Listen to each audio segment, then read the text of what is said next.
Bienvenue dans Terre et Progrès, le magazine des filières agricoles produit par le FIRCA.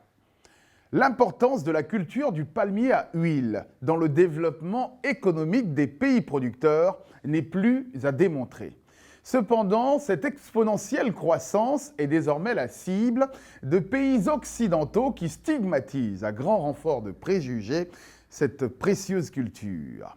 Aussi, du 8 au 12 juillet, le FIRCA et l'AIPH ont organisé, à l'intention des acteurs de la filière, une série d'ateliers pour comprendre l'interprétation nationale de la norme RSPO.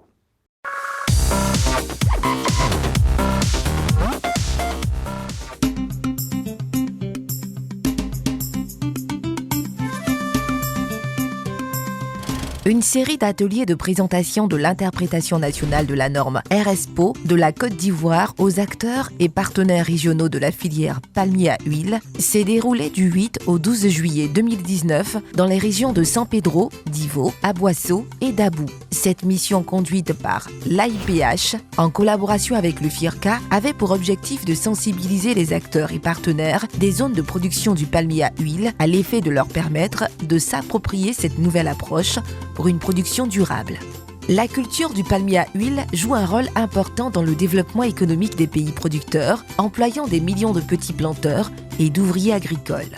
Cependant, suite à la croissance rapide de la superficie de palmier à huile depuis les années 1990 et les pressions induites sur l'environnement, les producteurs et transformateurs d'huile de palme font face depuis plus d'une décennie à des préjugés qui stigmatisent la culture du palmier à huile par de nombreux pays occidentaux. Pour réagir aux controverses et à la dégradation de l'image de l'huile de palme, les acteurs de la filière palmier à huile se sont engagés dans la production d'huile de palme durable à travers l'adoption de la certification RSPO. À cet effet, le FIRCA a été mandaté par l'AIPH pour la mise en œuvre du projet d'appui à la filière palmier à huile pour l'élaboration de l'interprétation nationale de la norme RSPO.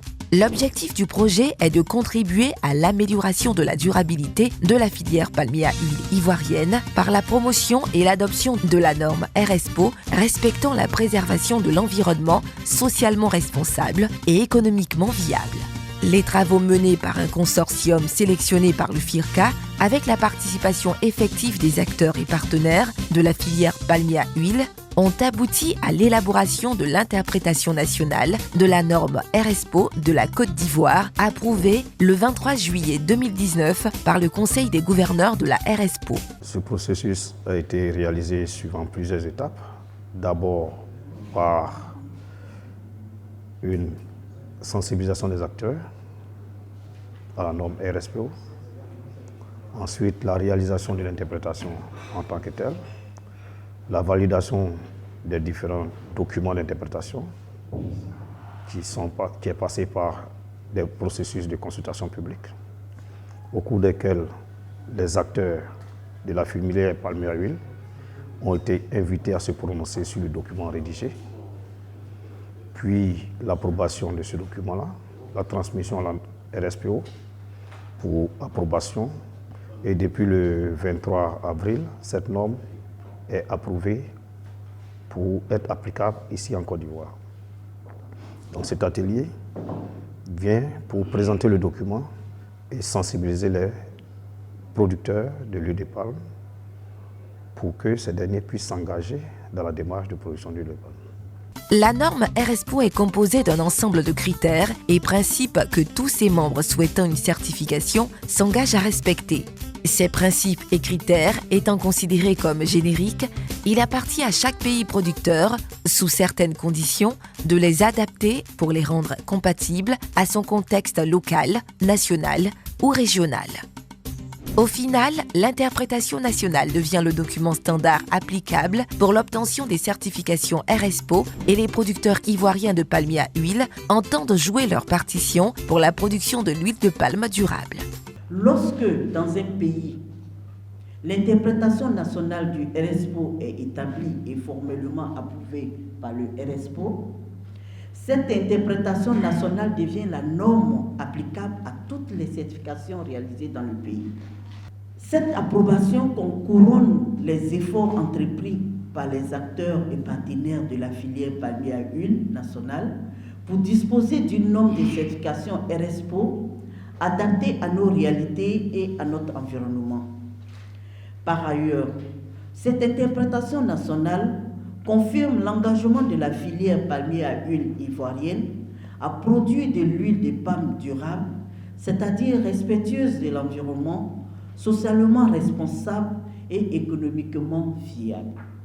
Fondée en 2004, la Table ronde pour l'huile de palme durable, en anglais Round Table for Sustainable Palm Oil, RSPO, est une source associative basée à Kuala Lumpur, en Malaisie, dont l'objectif est de promouvoir la croissance et l'utilisation d'une huile de palme répondant à des critères précis de durabilité.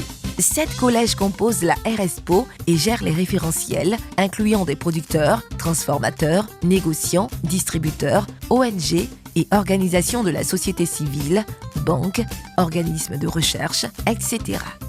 Selon M. Kwame Kwasi-Lazare, responsable du développement durable de l'AIPH, il est nécessaire de se conformer à la norme RSPO pour ne pas rester en marge du concept mondial de durabilité de la production de l'huile de palme. L'intérêt de la RSPO pour la filière palmier à huile, c'est de communiquer durablement, c'est de prouver au niveau du monde entier que la Côte d'Ivoire s'engage à produire durablement l'huile de palme.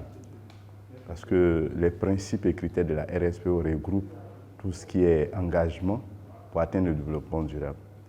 Donc une fois adopté, nous pouvons aller à travers le monde entier.